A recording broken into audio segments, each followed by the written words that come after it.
প্লাস্টিকের বোতল ফেলে দিবেন না, এগুলো দিয়ে অনেক উপকারী জিনিস বানাতে পারবেন যা আপনার অনেক টাকা বাঁচিয়ে দিবে। এজন্য একটি ছোট সাইজের প্লাস্টিকের বোতল নিতে হবে। এটির মাঝের অংশটিকে কেটে ফেলতে হবে। আমরা একটি এন্টি কাটারের সাহায্যে এর মাঝের অংশটিকে কেটে নিব। আমরা যেভাবে কাটছি ঠিক সেভাবেই কাটবেন। কাটা হলে দেখবেন মাঝের অংশটি কেমন ফাঁকা হয়ে গেছে। এবার কেচির সাহায্যে পিছনের অংশের দুপাশে দুটো ফুটো করতে হবে। অবশ্যই ফুটোগুলোকে একটু বেশি বড় আকৃতি দিতে হবে। এজন্য কেচি দিয়ে বারবার এভাবে ছিদ্র করে নিচ্ছি। এবার আমাদের অন্য আরেকটি বোতল নিতে হবে এবং এর উপরের অংশটিকে কেটে নিতে হবে। একইভাবে এন্টি কাটারের সাহায্যে বোতলের উপরের এই অংশটিকে কেটে নিয়েছি। এবার কেচি দিয়ে এর সাইডের বাড়তি অংশটিকে কাটতে হবে যাতে এটি স্মুথ হয়। এখন এটিকে স্ট্রিপের মতো করে কাটতে হবে। এই দেখুন, একটু বড় বড় করে কাটতে হবে। এটিকে সম্পূর্ণ এভাবে কাটতে হবে, ভুলেও বেশি চিকন করে কাটবেন না। এগুলো কাটা হলে আপনি এটির স্ট্রিপগুলোকে ভাঁজ করে দিবেন। আমরা যেভাবে করে দেখাচ্ছি ঠিক সেভাবেই করবেন।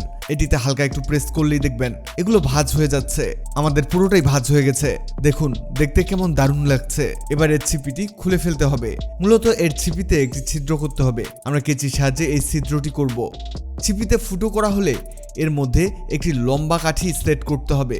কাঠির বাড়তি ছুচালো অংশটিকে কেটে বাদ দিয়ে দিতে হবে। এবার এর ভিতরে আঠা দিয়ে লাগাতে হবে। মূলত এটিকে মজবুত বানাতে হবে যেন এটি সহজে খুলে না যায়। আরো মজবুত বানাতে এর উপরের অংশেও আঠা লাগিয়ে দিতে হবে। হয়েছে। এবার নিতে হবে এরকম একটি আইসক্রিমের চামচ। এটিকে ছোট করে কেটে নিতে হবে। এবার এটিকে কেচির সাহায্যে গোল করে কেটে নিতে হবে। আমরা কেচি দিয়ে এটিকে একটি সাইজ দিয়ে দিচ্ছি। হয়েছে। এবার এটিকেও ফুটো করতে হবে।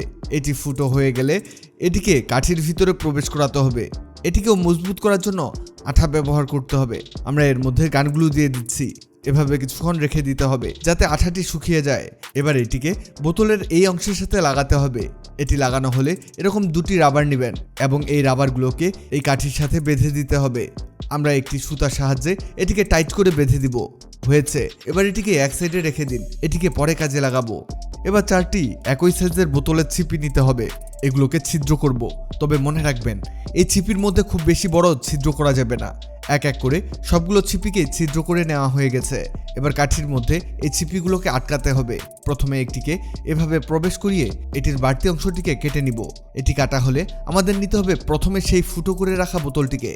এর নিচের দিকের ফুটোর মধ্যে কাঠি প্রবেশ করিয়ে অন্য আরেকটি ছিপি লাগিয়ে দিতে হবে। এটিকে একটু কাছাকাছি রেখে কাঠির বাড়তি অংশটিকে কেটে ফেলবো। ঠিক একইভাবে বোতলের উপরের দিকেও ছিপিগুলোকে কাঠির সাহায্যে লাগাতে হবে। এবার আগের করে রাখা সেই বোতল এবং রাবারটিকে এর মধ্যে সেট করতে হবে। আমরা এই বোতলের পেছনের অংশে এটিকে সেট করব। এবার আমাদের আরও 3টি রাবার নিতে হবে এবং এগুলোকে আগের রাবারের সাথে একটি একটি করে বেঁধে ফেলতে হবে। মূলত রাবারের সাইজ বৃদ্ধি করলাম। এবার এগুলোকে বোতলের ভিতরে দিয়ে সামনের দিকে আনতে হবে। আমরা চিমটির সাহায্যে এটিকে সামনে এনে এটিকে উপরের দিকে ফোল্ড করে দিব এবং বোতলের ছিপি লাগিয়ে দিব। এবার দেখুন ম্যাজিক, এর ভিতরের রাবারটিকে হাত দিয়ে ভালোভাবে পেঁচাতে হবে। পেঁচানো হলে এটিকে ছেড়ে দিবেন। দেখবেন এটি দ্রুত গতিতে চলছে। তৈরি হয়ে গেল অসাধারণ একটি খেলনা। তাই বোতল ফেলে না দিয়ে আপনার বাচ্চাদের এমন খেলনা বানিয়ে দিতে পারেন আর আপনার বাচ্চারাও অনেক খুশি হয়ে যাবে হ্যান্ডমেড এই খেলনা দেখে। ভিডিওটি অনেকের উপকারে আসতে পারে, তাই ভিডিওটিকে শেয়ার করুন। আগের ভিডিওতে কমেন্ট করেছেন সৈয়দপুর থেকে জায়েদ, দুবাই থেকে হাফেজ আজিজুর রহমান, চাঁদপুর থেকে তানজিনা আক্তার, সৌদি আরব মক্কা থেকে মোহাম্মদ তুরান। আপনারা যারা কমেন্ট করেছেন আপনাদেরকে ধন্যবাদ। আপনি পৃথিবীর কোন জায়গা থেকে ভিডিওটি দেখলেন কমেন্ট করুন যাতে পরবর্তী ভিডিওতে আপনাকে ধন্যবাদ জানাতে পারি। ভিডিওটি ভালো লাগলে লাভ রিঅ্যাক্ট দিন, খারাপ লাগলে এংরি রিঅ্যাক্ট দিন।